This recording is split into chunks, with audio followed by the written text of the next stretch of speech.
Hello students, last video में हमने exercise 3.1 class 10th के 5 क्वेश्चन तक डिस्कस किए थे और उसमें हमने सारा intersecting line, parallel line, coincident line ये सभी डिस्कस करा था। तो 6th क्वेश्चन में मेरे ख्याल से आप लोगों को अब तक सारा क्लियर हो गया होगा कि क्या क्या कंडीशन थी।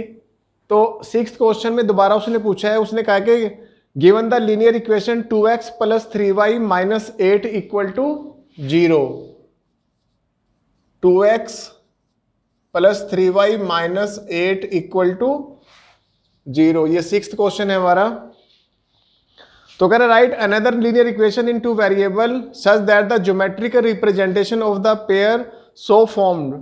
यानी कि हमने अब 3 कंडीशन दी है उसने कि अगर इसी से रिलेटेड एक कंडीशन हमने इक्वेशन अपनी तरफ से बनानी है, जिसमें से एक तो इंटरसेक्टिंग की कंडीशन बनती हो, एक पैरेलल की और एक कोइंसिडेंट लाइंस की।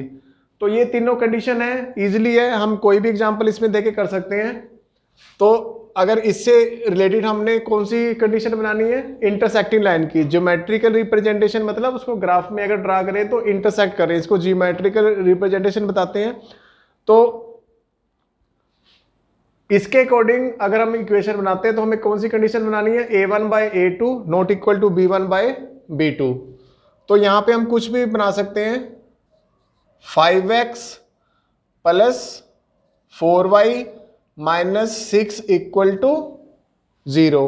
ठीक है, तो a1/a2 कितना आया, 2/5, और b1/b2 कितना आया, 3/4। तो a1/a2 ≠ b1/b2 है, क्योंकि ये कितना आ रहा है, 2/5, और ये कितना आ रहा है, 3/4।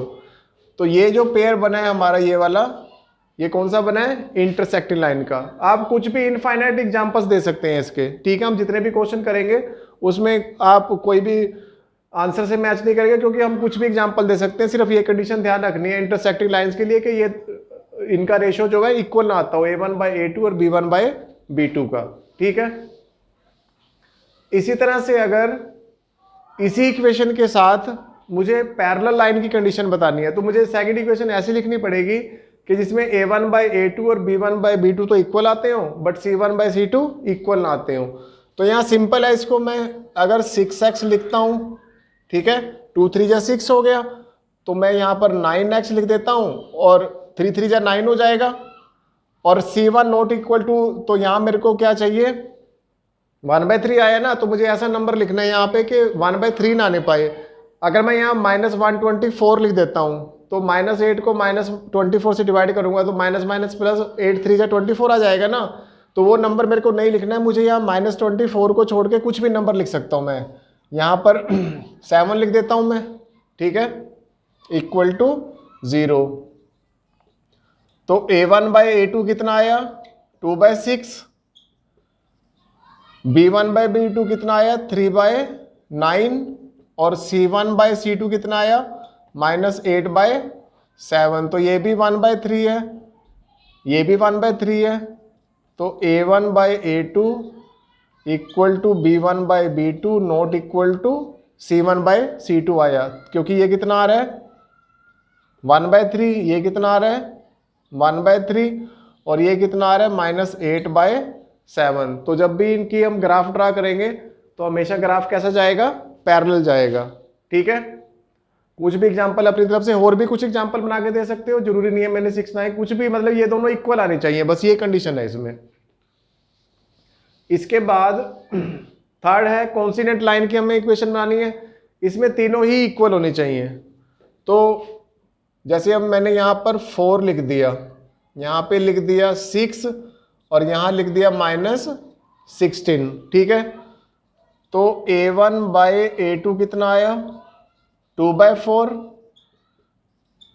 b1/b2 कितना आया, 3/6, और c1/c2 कितना आया, -8/-16। तो ये कितना आया, 1/2, 1/2, और ये भी कितना आया, 1/2। तो a1/a2 = b1/b2 और इक्वल टू C1/C2। तो ये भी 1/2, ये भी 1/2 और ये भी 1/2, तो इन्हें इक्वल आ गए। तो ये हमारी कॉन्स्टेंट लाइन की कंडीशन आ गई है। ठीक है। इसके बाद हमारा लास्ट क्वेश्चन है 7th। इसमें कह रहे हैं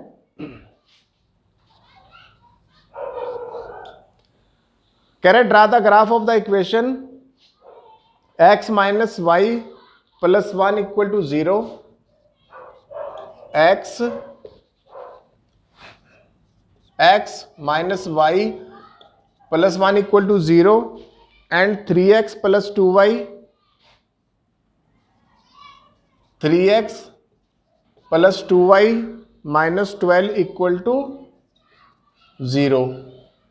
इसके हमें बनाने हैं पॉइंट, और कह रहे हैं determine the coordinate of the vertices of the triangle form by the lines, जो इन लाइंस को कोऑर्डिनेट फाइंड आउट करने and the X axis and shade the triangular region. एक तो ये टू लाइंस जब ड्रा करेंगे तो उसके जो ट्रायंगल बनाएगा एक्स एक्सिस के साथ, उनके वर्टिसेस फाइंड आउट करने हैं, और जो एक्स एक्सिस ट्रायंगुलर रीजन बनेगा उसको हमने शेड करना है। तो पहले पॉइंट फाइंड आउट कर लेते हैं।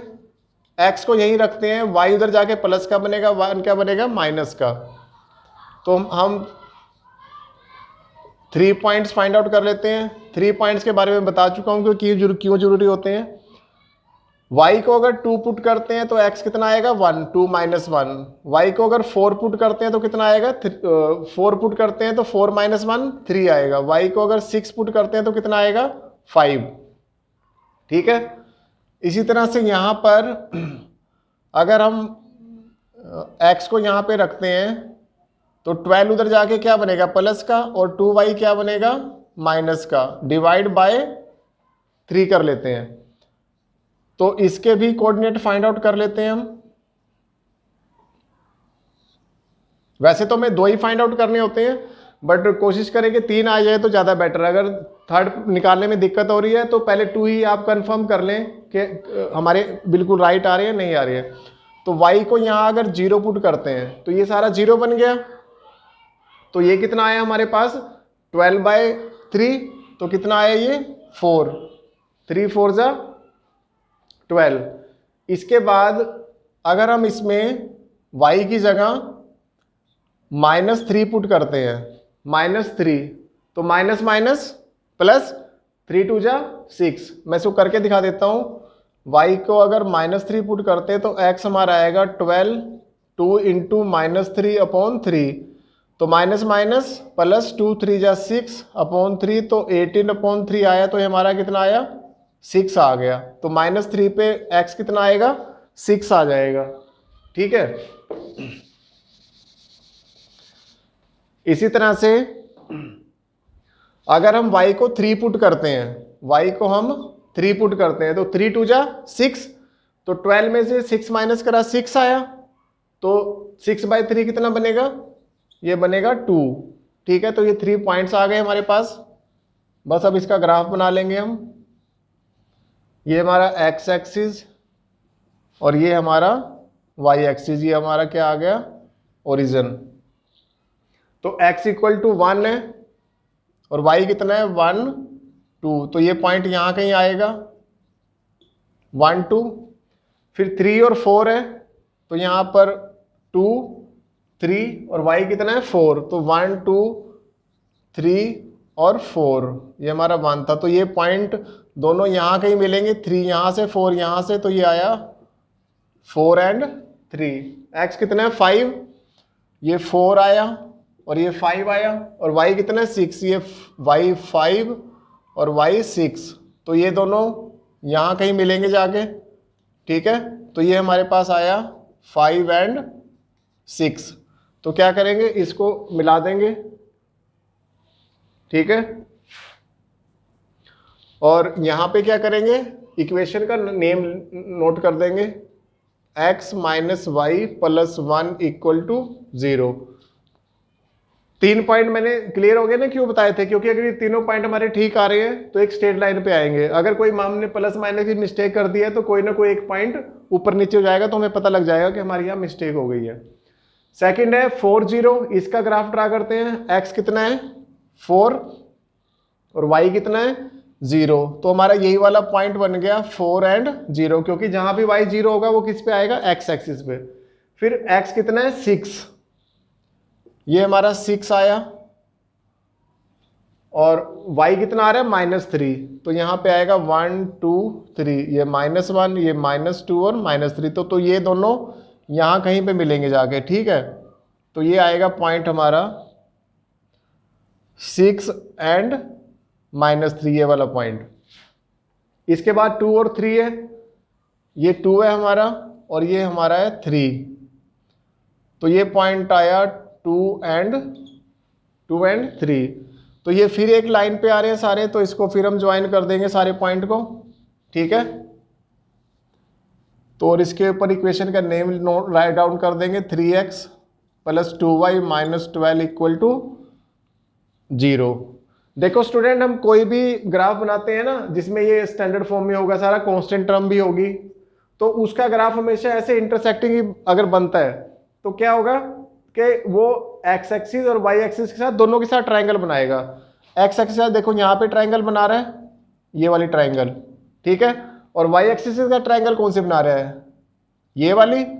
तो एक ट्रायंगल इधर बन रही है वाई एक्सिस के साथ और एक एक्स एक्सिस, तो कुछ भी किसी भी ट्रायंगल के बारे में पूछ सकता है। तो इस क्वेश्चन में उसने एक्स एक्सिस के साथ जो ट्रायंगल बना रहा है उसके बारे में पूछा है।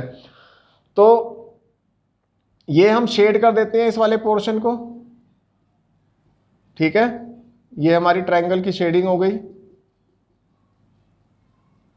जो एक्स एक्सिस के साथ बन रहा है। और दूसरा उसने बोला इसके वर्टिसेस, तो ये तो हमारा ओरिजिन हो गया। अब वर्टिसेस इसके ग्राफ में बनाओगे तो आपको क्लियर पता लग जाएगा। तो यहाँ पे तो इधर नेगेटिव आता है ना, तो एक वर्टेक्स तो इसका आ रहा है -1 और 0, और 4 0 तो यहाँ बन ही चुका है, और दूसरा यहाँ पे आएगा, यहीं पे कहीं कट कर रहा है 2 और 3। ये ना जो ये मैंने यहाँ पे पॉइंट लिया था, ग्राफ में बनाओगे तो इस पे ये जाके इंटरसेक्ट कर रहा है। रफ में तो थोड़ा आगे पीछे हो जाता है ना पॉइंट, तो ये एक वर्टेक्स ये आया, एक वर्टेक्स ये आया, तो और एक वर्टेक्स ये आया हमारे पास, तो ये ट्रायंगल के वर्टेक्स आ गए, ठीक है। तो ये हमारी 3.1 एक्सरसाइज थी।